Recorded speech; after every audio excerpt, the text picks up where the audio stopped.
Siklus hidup yang sempurna kupu-kupu. Kupu-kupu merupakan salah satu serangga dalam jenis ordo Lepidoptera, yang memiliki sisik dan sayap di permukaan tubuhnya.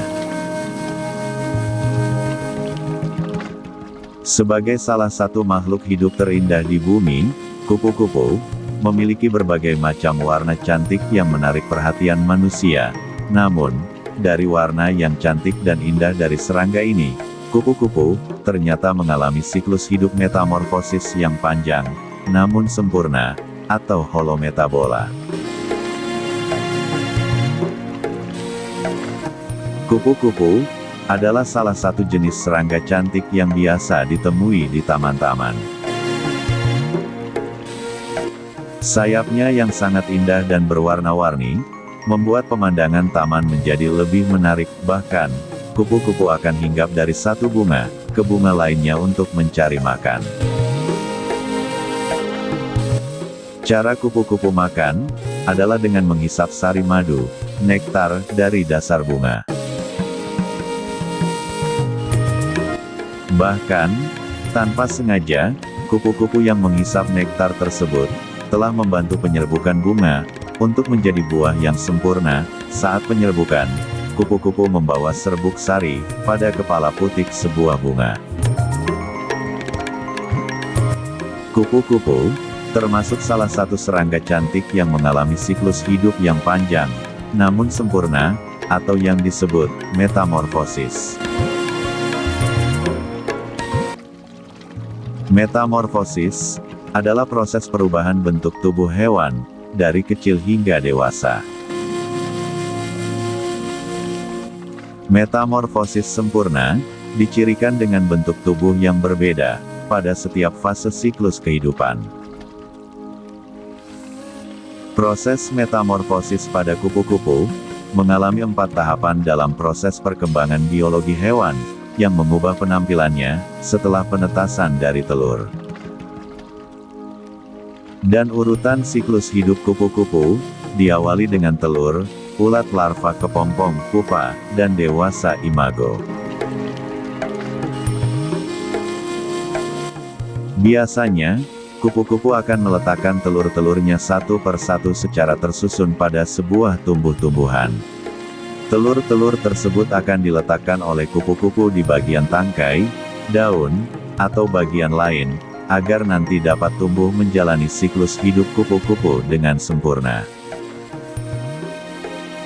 Jumlah telur yang dihasilkan oleh kupu-kupu juga sangat bervariasi, tergantung pada masing-masing kupu-kupu.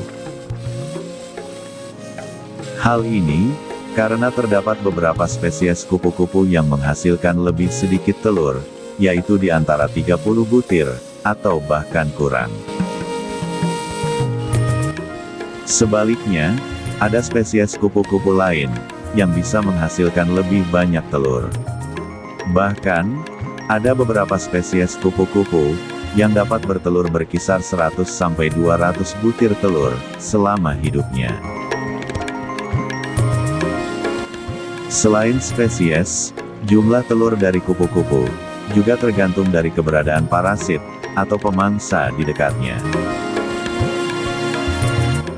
Semakin banyak pemangsa, maka kesempatan hidup telur kupu-kupu akan terancam, dan kemungkinan hidupnya kecil.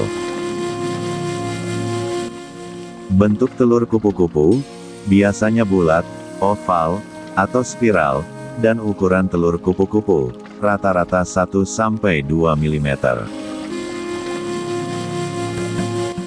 Lalu, setelah kupu-kupu menempelkan telur-telurnya pada tumbuhan, maka pada fase selanjutnya adalah masa stadium telur. Biasanya, masa stadium pada telur kupu-kupu dapat berbeda-beda. Setelah telur, proses siklus hidup kupu-kupu selanjutnya adalah menjadi larva, atau ulat. Di fase ini, larva, atau ulat, akan menjadi pemakan yang aktif, agar ia dapat tumbuh dengan cepat. Makanan dari ulat-ulat itu adalah dedaunan di mana ia ditetaskan dari telur. Maka, dalam fase ini, harusnya larva mengalami pergantian kulit, atau yang biasa disebut dengan molting. Tahap pergantian kulit pada ulat calon kupu-kupu, biasanya terjadi sebanyak 4-5 kali, dan dari tiap-tiap sekali pergantian kulit, ulat akan menghasilkan warna kulit yang berbeda. Hal ini karena, nantinya mereka memiliki strategi sendiri untuk menghindar dari pemangsa. Larva kupu-kupu dengan warna terang, akan jauh lebih menarik perhatian pemangsa, sehingga akan lebih berbahaya bagi para larva itu sendiri. Maka dari itu, lebih baik bila warna larva dari kupu-kupu tersebut, berwarna lebih gelap, dari warna benda-benda di sekitarnya, agar mereka tetap aman. Dan pada fase larva kupu-kupu ini, biasanya membutuhkan waktu selama 1-1,5 bulan. Pada tahap siklus hidup kupu-kupu selanjutnya adalah fase pupa, atau kepompong, atau biasa disebut juga sebagai fase istirahat. Pada fase perubahan ini, pupa akan dibungkus, dan tidak bergerak.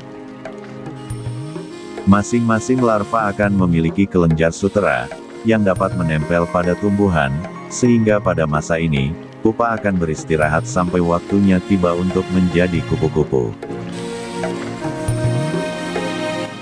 Pupa, umumnya berwarna hijau atau coklat, warna ini juga merupakan salah satu bentuk pertahanan dirinya dari pemangsa.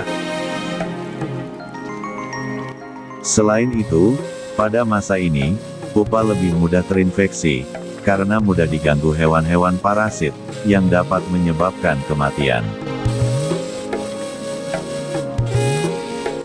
Pada fase kepompong ini, biasanya berlangsung selama kurang lebih 1-2 minggu. Terakhir, fase yang paling penting dari siklus hidup kupu-kupu yaitu proses perubahan menjadi kupu-kupu.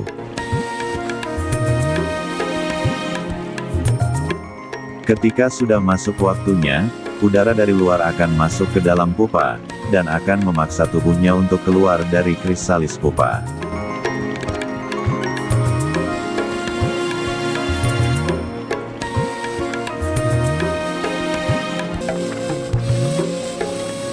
Setelah kupu-kupu keluar, kupu-kupu akan berhenti sejenak, untuk memompa darah ke bagian sayapnya, agar kupu-kupu dapat terbang dengan kuat.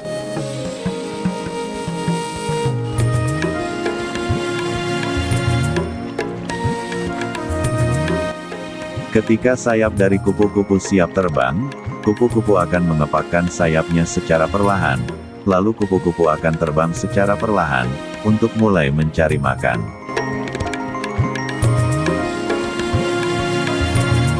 Makanan awal dari kupu-kupu yaitu nektar. Setelahnya, kupu-kupu akan melanjutkan kehidupan dengan siklus hidup berulang, agar dapat melanjutkan keturunannya.